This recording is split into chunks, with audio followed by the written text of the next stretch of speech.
고통이 우리를 거듭나게 하느니 팔보 1에 이 보현보살이 자리에서 일어나 부처님 발에 정례하고 부처님께 사뢰었다.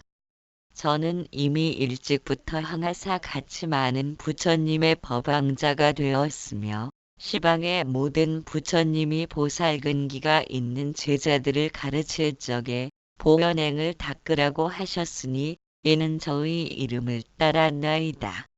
세존이시여, 저는 마음으로 듣는 방법으로서 중생들이 지니고 있는 지견을 분별해서 만약 항아사 같이 많은 다른 세계에 어떤 중생이라도 마음으로 보현행을 잘 행하는 자가 있으면 저는 그때 어금니가 6개인 흰 코끼리를 타고 100천의 몸으로 분신하여 그들이 있는 곳마다 찾아가겠사오니 비록 그 사람이 업장이 깊어서 저를 볼 수 없다고 하더라도 저는 몰래 그 사람의 이마를 만지며 옹호하고 편안하게 위로해서 그로 하여금 성취하도록 하겠나이다.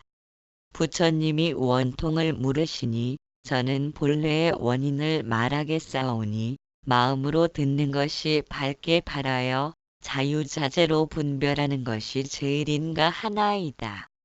손타라난타가 자리에서 일어나 부처님의 발에 정례하고 부처님께 사뢰어 말하되 저는 처음으로 출가하여 부처님을 따라 도에 들어가서 비록 계율은 갖추었으나 산마지에서 마음이 항상 흩어지고 움직여서 번뇌를 다 끊어 없애지 못하였더니 세존께서 저와 구치라를 시켜서 코끝의 흰 부분을 관하게 하시거늘 저는 처음부터 자세히 관해서 3-7일이 지나서야 코 속의 기운을 보게 되었는데 들고 나고 하는 것이 마치 연기와 같다가 몸과 마음이 안으로 밝아져서 세계에 원만하게 통하고 두루 비어서 깨끗해진 것이 마치 유리처럼 맑았으니 연기의 모양이 차츰 사라지고 코의 숨이 청정해지면서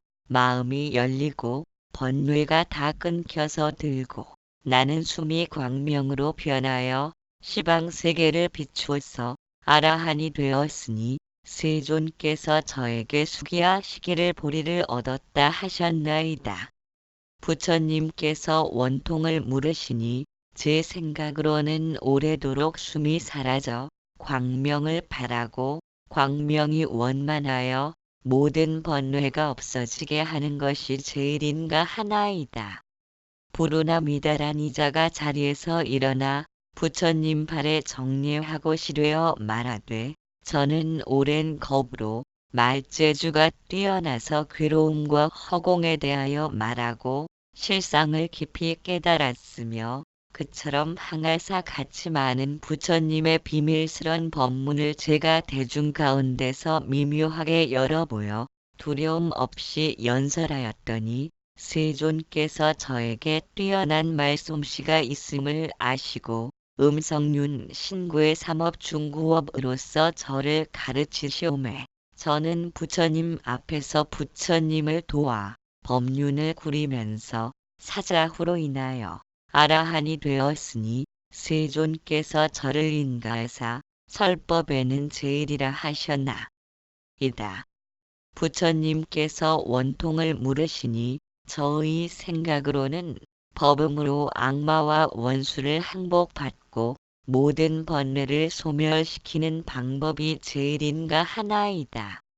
오바리가 자리에서 일어나 부처님께 정례하고 사뢰어 말하되 저는 친히 부처님을 따라 성을 넘어 출가하여 부처님께서 6해 동안 괴로움을 견디시며 모든 마구니들을 항복받고 외도들을 제압하여 세간의 탐욕 따위의 모든 번뇌에서 해탈하심을 보고서 부처님께서 가르쳐 주신 계율을 받들어 이렇게 3000가지 행동과 8만 가지 미세한 성업, 음행, 살생, 도적질의 성품업, 과차업, 차업, 술 먹고 나무 베는 것, 이 모두 깨끗해졌으며 몸과 마음이 고요해져서 아라한이 되었사오니 저는 부처님의 대중 가운데 규율을 세우는 책임을 맡았으므로 부처님께서 저희 마음을 인가하여 계를 지키고 몸을 닦는 데는 대중 가운데 으뜸이라 하셨나이다. 부처님께서 원통을 물으시니 저의 생각으로는 몸을 단속하여 몸이 자제하게 되고 다음에는 마음을 단속하여 마음이 통달한 연후에 몸과 마음이 모두 통하여 이롭게 되는 것이 제일인가 하나이다. 대목걸련이 자리에서 일어나 부처님께 정례하고 사례어 말하되 저는 처음에 길에서 우루빈나와 가야 낮에 세가섭을 만나 열의 인연법에 대한 깊은 이치를 말하는 것을 듣고 제가 갑자기 발심하여 크게 통달하게 되었으니 부처님께서 저의 몸에 가사가 입혀지고 수염과 머리털이 저절로 떨어지는 은혜를 주셨나이다. 저는 시방세계에 돌아다녀도 걸림이 없었으며 신통을 발휘함이 으뜸임을 미루어 아라한이 되었사오니 어찌 세존뿐이겠습니까? 시방의 부처님들께서도 저의 신통력이 원만하게 밝고 깨끗해져서 자제하여 두려움이 없음을 감탄하셨습니다. 부처님께서 원통을 물으시니 저의 생각으로는 밝은 대로 돌아가 마음의 빛을 바람이 마치 흐린 물을 가라앉혀 오래되면 맑고 깨끗하게 되는 듯함이 제일인가 하나이다. 오추슬마가 자리에서 일어나 부처님께 정례하고 사례어 말하되 저는 오랜 겁전에 탐욕스런 성품이 많았나이다. 그때 어떤 부처님께서 세상에 나오셨는데 그 이름이 공황이었나이다. 그 분이 말씀하시기를 음욕이 많은 사람은 맹렬한 불덩어리가 된다 하시며 저로 하여금 여러 골절과 팔다리에 있는 따뜻한 기운을 두루 관하라 하시거늘 신비한 광명이 안에서 엉키면서 많던 음심이 변하여 지혜의 불을 성취하나니 그로부터 여러 부처님께서 저를 화두라고 불러싸우며 저는 화광삼매 불을 내는 삼매의 힘으로 아라한이 되었습니다. 저는 마음으로 큰 서원을 바라여 모든 부처님께서 도를 성취하려 하시거든 제가 역사가 되어 마구니와 원수를 친히 항복받겠다고 하였나이다. 부처님께서 원통을 물으시니 저의 생각으로는 몸과 마음의 따뜻한 감촉이 걸림없이 유통함을 자세히 관하여 모든 번뇌가 이미 소멸되어서 큰 보배의 불꽃이 생겨나 최상의 깨달음에 오르는 것이 제일인가 하나이다. 지지보살이 자리에서 일어나 부처님께 정례하고 사례어 말하되 지난 옛적에 보광렬하께서 그 세상에 출현하였을 때 저는 그때 비구의 몸으로 가장 중요한 길목과 나루에서 산과 길이 험악하고 좁아 여법하지 못하여 수레와 말의 통행을 방해받거나 손상시키기에 제가 모두 메워서 평탄하게 하였으며 혹은 다리를 좁기도 하고 흙과 모래를 져다 메우기도 하면서 이렇게 노력하기를 한량없는 부처님이 세상에 출현할 때까지 하였나이다. 그리고 어떤 중생이 복잡한 곳에서 사꾼을 얻어 짐을 지우려 하면 제가 먼저 짐을 지고 그 목적지까지 가서 짐을 내려놓고는 곧 돌아오고 삭슨 받지 않았나이다.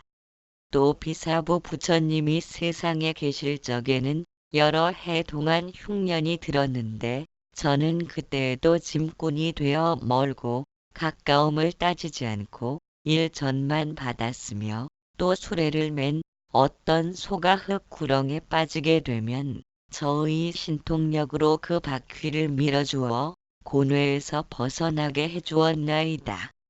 그때 국왕이 부처님을 맞아 제를 베풀었는데 제가 그 길을 평탄하게 닦아놓고 부처님을 기다렸더니 비사부 부처님께서 정수리를 만지면서 저에게 말씀하시를 마음을 평탄하게 가지면 온 세계의 땅이 다 평탄해질 것이니라 하사대 저는 곧 마음이 열려 몸에 있는 미세한 티끌이 세계를 조성한 티끌과 평등하여 조금도 차별이 없음을 깨달아 미세한 티끌과 자성이 서로 저촉되지 않았으며 마침내 도병 칼과 병장기까지도 저촉됨이 없었나이다. 저는 법의 성품에서 무생인을 깨달아 아라한을 이루었고 지금은 회심하여 보살의 지위에 들어가 열애께서 묘연화의 불직 현지 법화경에서 부처님이 직연을 열어주고 보여주고 깨닫게 하고 들어가게 한다는 귀절 말씀을 듣잡고 제가 먼저 증명하여 상수가 되었나이다.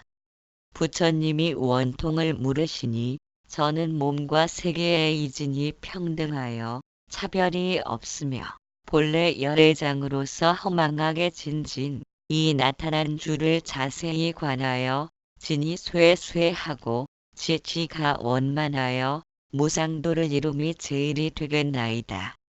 월광동자가 일어나 부처님께 정례하고 붉게 사뢰어 말하되 제가 생각하니 지난 옛적 항아사 겁에 불이 세상에 출현하시니 이름이 수천이시라 모든 보살들로 하여금 수관을 닦아 삼마지 삼매에 들라 하시니 몸 안에 있는 수의 성품이 서로 어기지 아니하여 처음으로 눈물과 침으로부터 진액, 정액, 피와 대변, 소변에 이르기까지 몸속에 돌아다니는 모든 물의 성품이 한결같음을 관하며 몸속에 있는 물이나 수성이 동일하며 몸 가운데 수대 보는 것이 세계 밖에 짐대 같이 높이 솟은 향수의 물이나 다 같이 차별이 없는 줄을 보라 하시었나이다.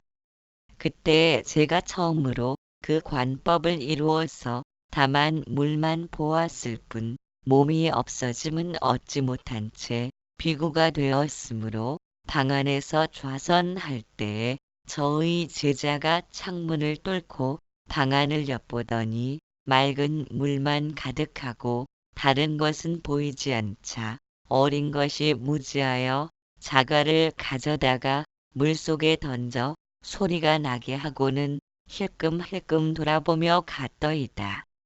그 뒤에 내가 선정에서 나오니 문득 가슴이 아픈 것이 마치 사리보리 원기를 만난 것 같거늘 가만히 생각하니 내가 이미 아라한이 되어서 병의 인연을 여인 지가 오래되었는데 오늘에 와서 가슴이 아픈 것은 웬일인가 도력이 퇴보하는 것이 아닌가 하였나이다.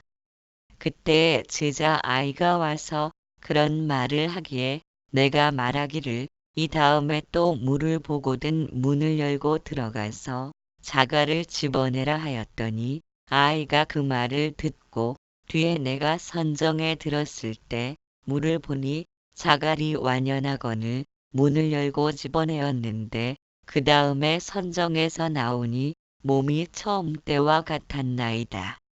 그 후 한량없는 부처님을 만났으며 산해자제 통학열애 때에 이르러 비로소 몸이 없음을 얻고 시방세계의 향수해와 더불어 성품이 진공으로 합하여 둘도 없고 차별도 없으며 지금 열에게서 동진이라는 이름을 얻어 보살회에 참여하였나이다.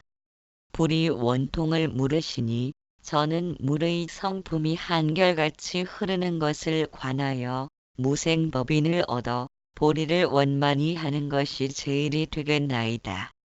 유리광법 왕자가 자리에서 일어나 부처님 발에 정례하고 사뢰어 말하되 저는 생각하니 지나간 항알사겁 전에 부처님이 출현하시니 이름은 무량성이시라 보살들에게 본각의 묘하고 밝은 것을 열어 보이시되 이 세계와 중생들의 몸이 모두 허망한 인연인 풍의 힘으로 움직임인 줄을 관하라 하시거늘 제가 그때의 세계의 알립함을 관하고 세계의 움직이는 때를 관하고 몸이 움직이고 정지하는 것을 관하고 마음은 생각이 일어나는 것인 줄을 관하니 모든 움직임이 둘이 없고 평등하여 차별이 없더이다.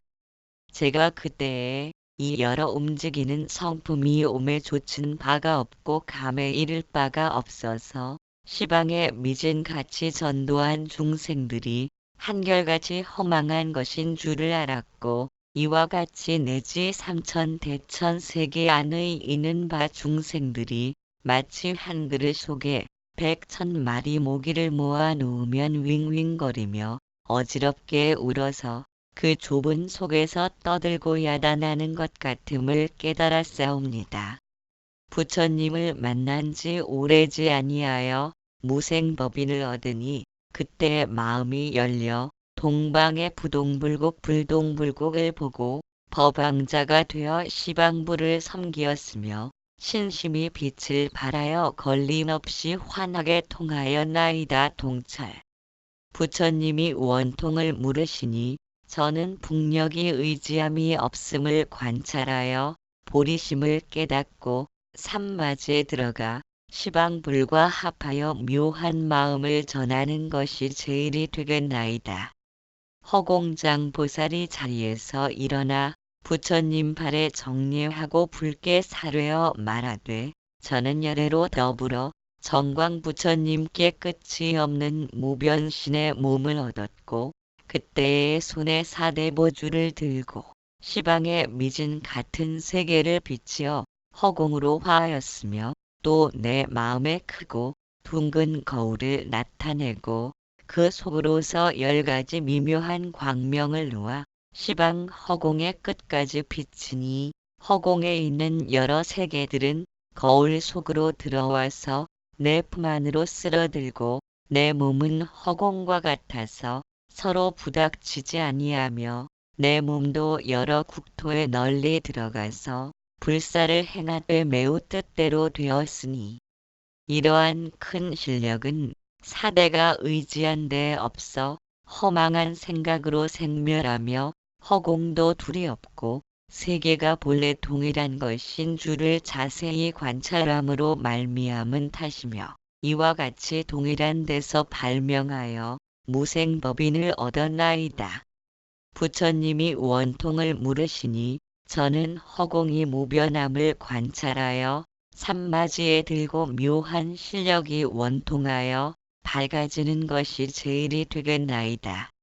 미륵보살이 자리에서 일어나 부처님 발에 정례하고 사뢰어 말하되 저는 생각하니 진액 한 옛적 미진 전에 부처님이 세상에 나시니 이름은 일월등명이시라. 저는 그 부처님을 따라 출가하였으나 세상 명예를 중히 여겨 양반들과 사귀어 놀기를 즐겨 하였사옵니다. 그때에 세존께서 유심식정을 닦아서 산마지에 들어가라고 말씀하시오매 그 후부터 여러 것 동안에 이 삼매를 닦아 많은 부처님을 섬기었더니 세상 명예를 중히 여기던 마음이 없어졌으며 연등 부처님이 출현하심에 이르러 제가 이에 무상하고 묘연한 식심삼매를 이루니 허공에 가득한 여러 세계에 깨끗한 것이나 더러운 것이나 있는 것이나 없어지는 것이나 모두 내 마음으로 변화하여 나타난 바이오니이다. 세존이시여, 저는 이와 같이 온갖 것이 마음으로 되는 것임을 깨달은 탓으로 마음으로부터 한량없는 열애를 유출하였으며 이제 수기를 얻어 보처불 이 되었나이다.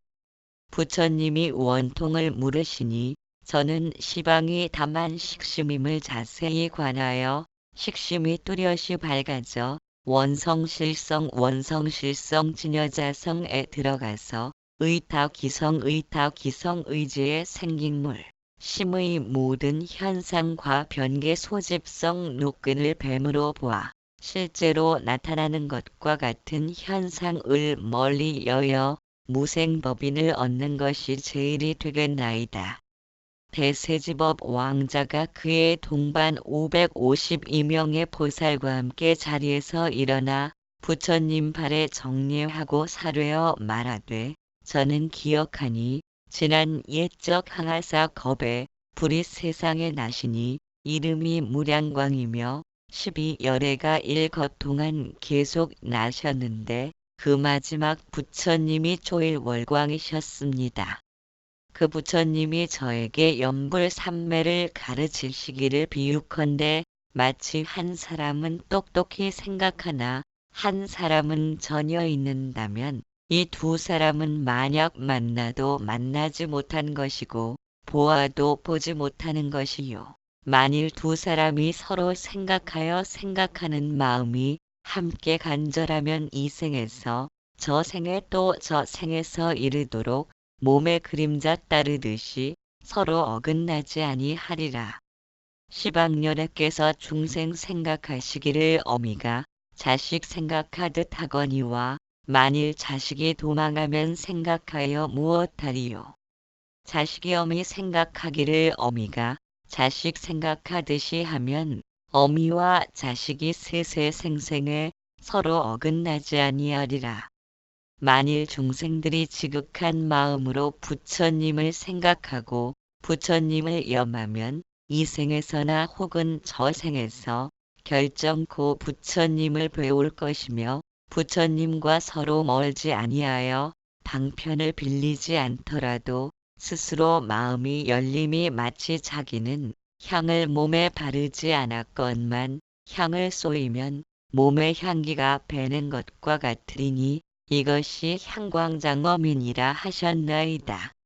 저는 본래 인행 때에 염불하는 마음으로 무생법인을 얻었고 지금도 이 세계에서 염불하는 사람을 인도하여 서방정토에 가게 하나이다. 부처님이 원통을 물으시니 저는 선택지 말고 육근을 모두 기울여 항상 염불하되 깨끗한 생각이 서로 계속되어 삼마지 삼매를 얻는 것이 제일이라 하겠나이다.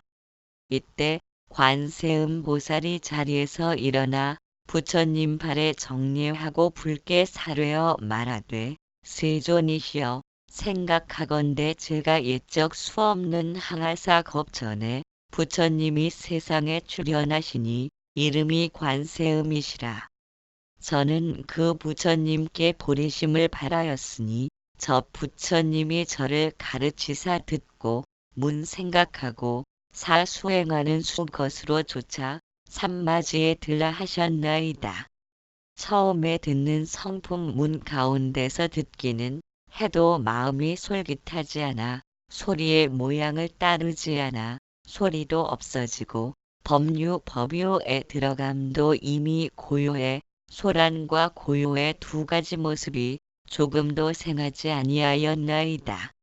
이와 같이 점점 더 나아가서 들음과 들을 바가 전부 없어지고 들음이 없어졌다는 것까지 남아있지 아니하여 깨달음과 깨달을 바가 함께 공하였으며 공하였다는 각이 지극히 원만하여 공하였다는 것과 공한 바가 아주 없어지고 생과 멸이 이미 소멸하여짐에 고요하고 멸한 것이 현전하더이다.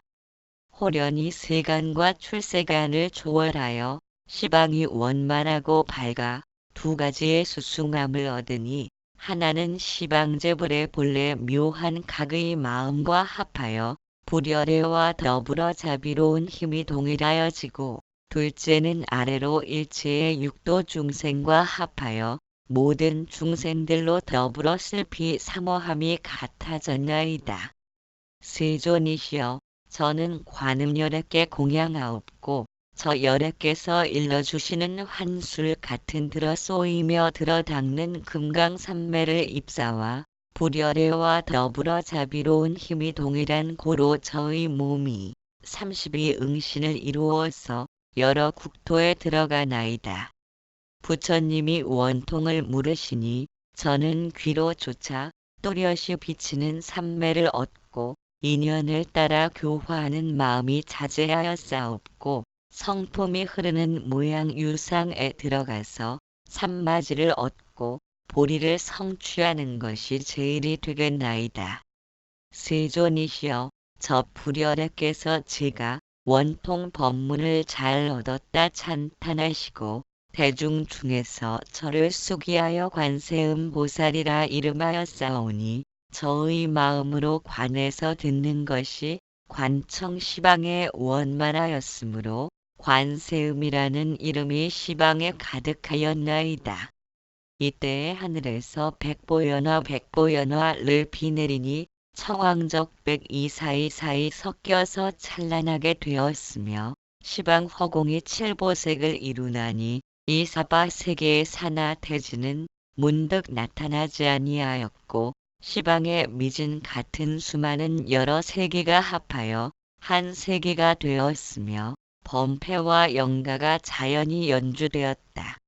이와 같이 깨달은 보살과 아라한들이 원통을 얻은 수행 방편을 살펴보았는데 공통되는 점을 발견할 수 있다.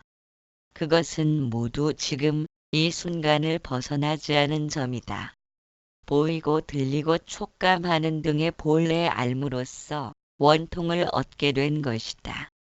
우리가 조의 깊게 살펴보면 정신적인 고통을 겪는 것은 과거를 떠올리며 미래를 상상함으로 나타난다.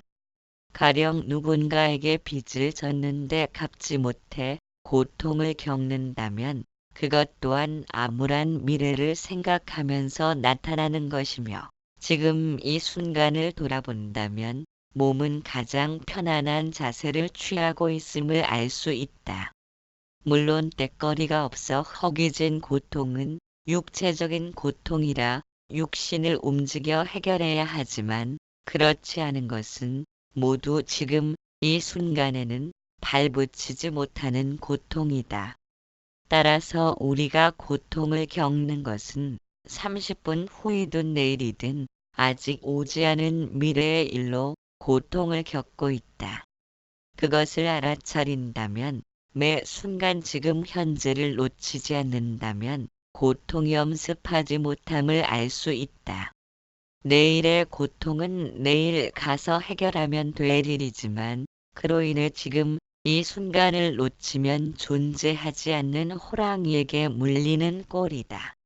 이와 같은 이치로 마음을 닦는 것도 지금 이 순간을 벗어나면 과거와 미래를 통해 생겨난 언어관념의 먹잇감이 되어 고통의 늪에서 벗어나지 못한다. 지금 이 순간에 집중한다는 것은 본래 삶의 존재로서 산다는 의미이다. 세상은 무수한 천태만상이 모습을 드러냈지만 실상은 생각만이 물결치고 있을 뿐이다. 과거에 마음 먹고 마음으로 해내온 바가 지금에서 모습을 드러냈다는 것은 생각을 통해 육신과 주변 환경을 만든 것이다. 마치 그것은 생각이 몸뚱이를 덮어 쓴 탈바가지가 안고 서고 길을 걷고 있다. 육신의 탈바가지는 잠시도 멈추지 않고 흐르는 물살처럼 변해간다. 그것은 고통을 당할 겨를이 없는데도 우리는 외관과 형상을 보이는 것에 집착하기 때문에 고통이라고 생각한다. 가을에 떨어지는 낙엽도 흘러가는 것이며 냇물도 흘러가는 것이지만 유독 낙엽이 애처로운 것은 형상의 변화가 일어난 때문이다. 물은 흘러가도 변화가 없으므로 흐르는 물을 보고 슬퍼하는 사람은 없다. 우리가 육신으로서의 존재가 아니라 본래 알미라는 사실을 깨닫게 되면 거기에는 허공처럼 온통 텅 비어 있음을 안다. 텅 비워져 존재하는 그것이 무슨 재간으로 고통을 겪을 수 있단 말인가? 그런 까닭의 생각의 모양을 지으면서 하고자 하는 뜻을 일으키는 인식과 분별의 마음을 통해서는 궁극적인 인간의 완성이란 존재하지 않는다. 이런 이치를 깨닫게 되면 깨닫기 위한 수행이란 너절한 쓰레기일 뿐이다. 내면에서 흘러다니는 언어를 펴고 내려놓는 것은 그저 내려놓을 뿐 특별한 방법도 없다. 단지 내려놓기가 아쉽고 싫으니 수행을 찾는다고. 하지만 도대체 삶과 죽음이 어디에 있다고 부산을 떨면서 난전을 피우고 있는가.